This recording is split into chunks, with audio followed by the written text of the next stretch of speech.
Crocodilo Dundee, o filme.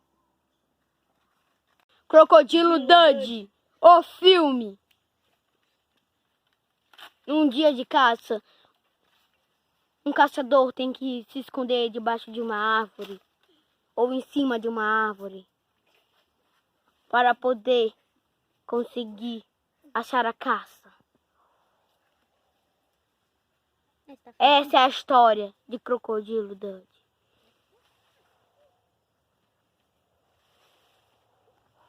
Para qualquer animal, ele precisa caçar.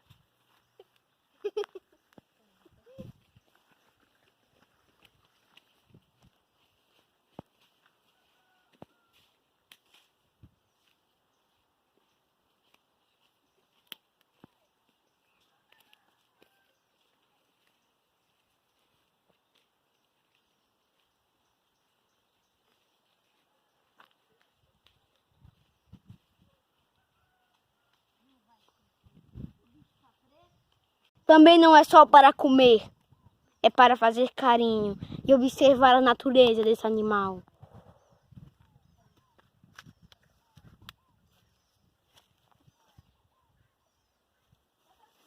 Crocodilo Dundee encontra seu assistente, que é dono de uma fazenda, e conversa com ele. O que foi? Eu achei um animal. Não serve para matar, mas serve para cuidar. Queria saber se você ia querer. Sim, ia querer. Então vamos. É esse o animal? Sim. Dá para você? Uhum. Vou pegar a carro. Precisamos de mais mais recursos. verdade. Eu acho que eu conheço até algum. Tá, Vou chamar ele. Sua ajuda. verdade. Tá aqui.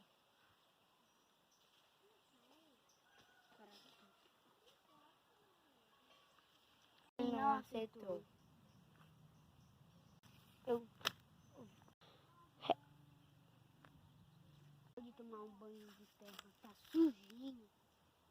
Na minha fazenda. Boa. A fazenda não é boa, neném?